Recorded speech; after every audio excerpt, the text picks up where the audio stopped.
दोस्तों, हम जैसा सोचते हैं दुनिया हमें वैसी ही दिखाई देती है। हम जो चाहते हैं वह चाहे दुनिया के किसी भी कोने में हो, वह हम तक अवश्य ही पहुंच जाएगा। केवल आपको सोचने की शक्ति पर विश्वास रखना होगा। और यह विश्वास कैसे आएगा, यही हम आज एक प्रसिद्ध भिक्षु की कहानी के माध्यम से जानेंगे। नमस्कार दोस्तों, ट्रू लाइन चैनल पर आपका स्वागत है।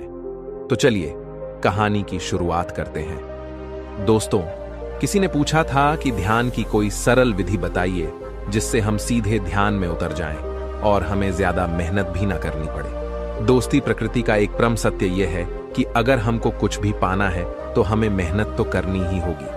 आपको ऐसा क्यों लगता है कि ध्यान इतना मुश्किल कार्य है कि आप उसे कर ही नहीं पाते? और अगर आप सोचते हैं तो जरूर मुश्किल ही होगा। इसीलिए तो आप इसको करने के लिए, ध्यान में उतरने के लिए आसान विद्या ढूंढते रहते हैं, जिसमें आपको कुछ करना भी ना पड़े और सब कुछ स्वयं आराम से हो जाए। लेकिन ऐसा नहीं होता, कुछ तो आपको करना ही होगा।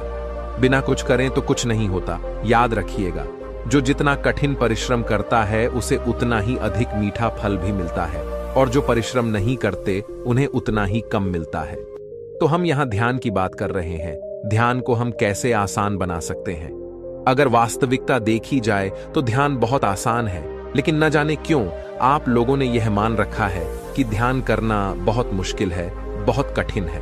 और मेरी एक बात अवश्य याद रखिएगा कि एक मनुष्य के भीतर जो मानने की एक शक्ति है, यह उसके पूरे जीवन को बदल कर रख सकती है। इसलिए जब भी हम कुछ मान लेते हैं तो सामने वाली चीज वैसे ही हमें दिखाई देने लगती है और घटनाएं भी उसी के अनुरूप घटने लगती हैं। इसे एक छोटी सी कहानी के माध्यम से समझते हैं। एक छोटा सा गांव था। उस गांव में एक मानव नाम का व्यक्ति रहता था, जो हमेशा खुश रहता था। उसके सामने चाहे कितनी भी मुसीबत या कितनी भी बुरी परिस्थिति क्यों ना आ जाए, वह उनका हंसकर सामना किया करता था। इसलिए वह हमेशा हर परिस्थिति में खुशियां ढूंढ ही लेता था, क्योंकि उसका यह मानना था कि जो कुछ भी उसे जीवन में मिल रहा है, उसे देने वाला वह भगवान है और उससे वह बहुत प्रेम करता था। इसीलिए हमेशा हर परिस्थिति में, सुख में, दुख में वह हमेशा अच्छा ढूंढ ही लिया करता था, जिस कारण वह हर परिस्थिति में खुश रहता था, हमेशा हंसता रहता था। लेकिन उसी के पड़ोस में एक और व्यक्ति रहता था, और उसका वह पड़ोसी बहुत धनवान था। उसके पास बेशुमार दौलत थी, जबकि मानव बहुत गरीब था। वह धनवान व्यक्ति जब भी उस गरीब व्यक्ति यानी मानव को देखता तो उसे अच्छा नहीं लगता, क्योंकि वह हमेशा खुश रहता था, हमेशा हंसता रहता था, आनंदित रहता था। यह देखकर धनवान व्यक्ति मानव से बहुत जलता था। उससे उसकी खुशी बर्दाश्त नहीं होती थी। वह तो बस उसे उदास देखना चाहता था। वह चाहता था कि मानव रोए, गिड़गिड़ा आए, परेशान रहे, चिंतित रहे, जिससे उसके मन को शांति मिले और उसे इस तरह से देखकर वह बहुत प्रसन्न हो सके। वह यह चाहता था कि उसका वह गरीब व्यक्ति मानव यह मान ले कि सारी खुशियां धन से ही मिलती हैं। सबसे पहले एक दिन धनवान व्यक्ति मानव के पास पहुंचा और उसे कहने लगा, मित्र, इस रास्ते में एक औरत रहती है जो रोज सुबह टोकरी लेकर निकलती है। जब भी औरत मेरे सामने आती है तो मेरा पूरा दिन बेकार हो जाता है, मेरा पूरा दिन बर्बाद हो जाता है। वह बहुत मनहूस है, इसलिए जब भी वह तुम्हारे सामने आए तो उसकी ओर मत देखना, अन्यथा तुम्हारा दिन भी पूरी तरह से बर्बाद हो जाएगा और तुम दिन भर परेशान रहोगे, चिंतित रहोगे। तुम्हारे साथ कुछ ना कुछ अनहोनी घटती ही रहेगी। इतना कहकर वह धनवान व्यक्ति वहां से चला गया। लेकिन मानव ने उस धनी व्यक्ति की बातों पर बिल्कुल ध्यान नहीं दिया। अगले दिन वह धनवान व्यक्ति एक बार फिर उस गरीब व्यक्ति के पास आया और एक बार फिर से उसने उस औरत के बारे में वही सारी बातें कही। ऐसा ही करीबन उसने 1 सप्ताह तक किया। वह हर रोज आता और उस गरीब व्यक्ति को उस औरत के बारे में इस तरह की बातें बताता और फिर अपने काम पर निकल जाता। एक दिन मानव खुशी खुशी कहीं जा रहा था, तभी रास्ते में उसे वह टोकरी वाली औरत नजर आई और ठीक उसी समय पर उसे उस अमीर व्यक्ति की बात भी याद आ गई कि यह औरत मनहूस है, जो भी इसका चेहरा देख लेता है उसका पूरा दिन बर्बाद हो जाता है, उसके साथ कुछ न कुछ अनहोनी घटती ही है। वह यह सोचता हुआ आगे जा ही रहा था कि तभी अचानक उसके पैरों में एक कांटा चुभ गया। अब ऐसा नहीं है कि उसे पहली बार कांटा चुभा था। जब भी उसे कांटा चुभता तो ईश्वर का धन्यवाद करके आगे की ओर बढ़ जाता था।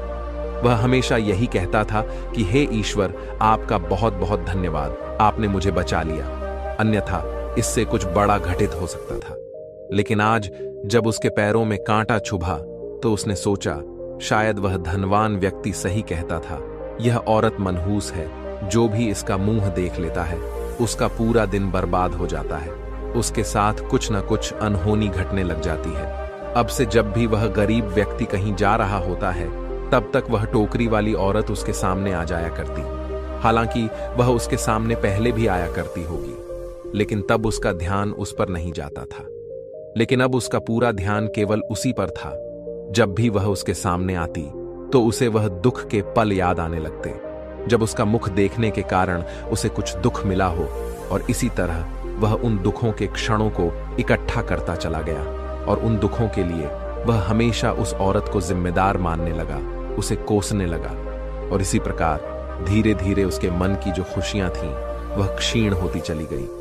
वह हमेशा दुखी रहने लगा, परेशान रहने लगा। अब उसके साथ कुछ भी अच्छा नहीं होता था। वह छोटी से छोटी चीजों में भी दुख ढूंढ ही लेता था। ऐसा ही कई दिनों तक चला और अब वह उस औरत से बहुत परेशान हो चुका था।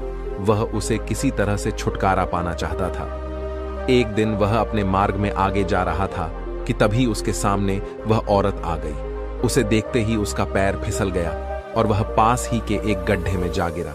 जैसे तैसे उसने खुद को वहां से निकाला और वह वापस अपने घर पहुंचा और मन ही मन वह उस औरत से छुटकारा पाने के लिए तरह तरह के तरीके ढूंढ रहा था। उसे उस औरत पर बहुत गुस्सा आ रहा था और तभी उसके मन में ख्याल आया कि क्यों ना मैं इस औरत को हमेशा हमेशा के लिए खत्म कर दूं। ना तो यह औरत रहेगी और ना मेरे साथ यह अनहो होंगी, ना मुझे इस तरह से परेशान रहना होगा। देखते ही देखते रात्रि का समय हो चुका था। इन्हीं विचारों के साथ वह उस रात उसे हमेशा हमेशा के लिए खत्म करने के लिए निकल पड़ा। वह तेजी से आगे बढ़ रहा था कि तभी वह अचानक एक व्यक्ति से टकरा गया। वह व्यक्ति और कोई नहीं बल्कि उसका गुरु था। वह गुरु अपने उस शिष्य को देखकर यह समझ चुके थे कि यह बहुत परेशान है और किसी न किसी चिंता में है।